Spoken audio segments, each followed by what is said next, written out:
एक बड़े से जंगल में पुष्पराज नाम का एक बड़ा स्मगलर हुआ करता था। उसके पास बहुत से लोग काम करते थे। वो लाल चंदन के पेड़ों को काटता था। उन्हें उसके पास मौजूद हाथी उठाकर ले जाते थे और उसके आदमी लॉरियों में लाल चंदन को चढ़ाते थे। वहाँ से लॉरी निकलते थे।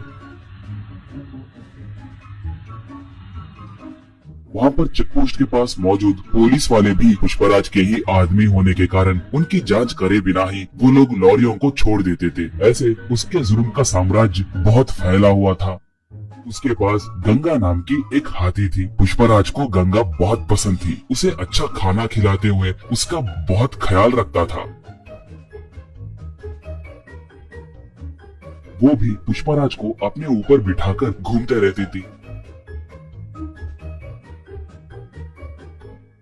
पुष्पराज आसपास के गांव में भी बहुत दान करता था। इसलिए अगर गांव में कभी कोई पुलिस की गाड़ी आती तो उस गांव में रहने वाले पुष्पराज के आदमी तुरंत पुष्पराज को फोन करके उसे जानकारी देते थे। इससे पुष्पराज सतर्क होकर जंगल में दूसरे इलाके को अपने आदमियों के साथ मिलके चला जाता था। पुलिस वाले आकर वहाँ पर देखे तो उन्हें कोई नहीं दिखते थे। इससे वो लोग सर पकड़ लेते थे। एक बार उस इलाके को एक नया एसपी आया। उसका नाम शेखावत था। वो बहुत बड़ा रिश्वतखोर और भ्रष्ट ऑफिसर था। वो बहुत बड़ा क्रूर और मूर्ख आदमी था। वो जैसे तैसे पुष्पराज को पकड़ने के लिए देख रहा था। एक बार गलती से गंगा एक घाटी में गिर गई, मगर वो पूरी तरह से घाटी में गिरे बिना नीचे एक बड़े से पत्थर के बीच में फंस गई थी। वो हाथी उसे बचाने के लिए चिंगारने लगी।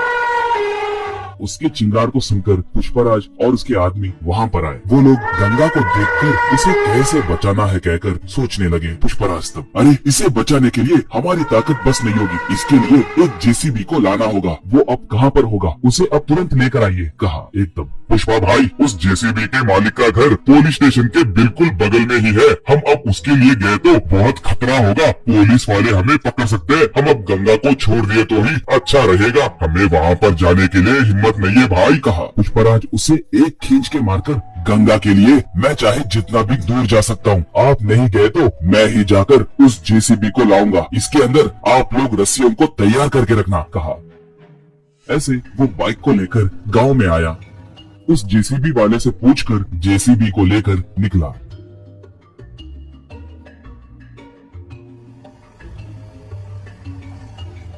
उसे देखकर एक पुलिस इंफॉर्मर शेखावत को फोन करके पूरी बात बताया। बस शेखावत तुरंत अपने जीप में निकला। पुष्पराज पहाड़ के पास पहुंचकर जेसीबी को रस्सियां बांधकर उनसे गंगा को ऊपर खींचकर उसे बचाया। गंगा ऊपर आकर खुशी से चिंगारने लगी। पुष्पराज को अपने सूंड से आशीर्वाद दी। इतने में शेखावत वहाँ पर आकर बंदूक से पुष्पराज पे निशाना साधा।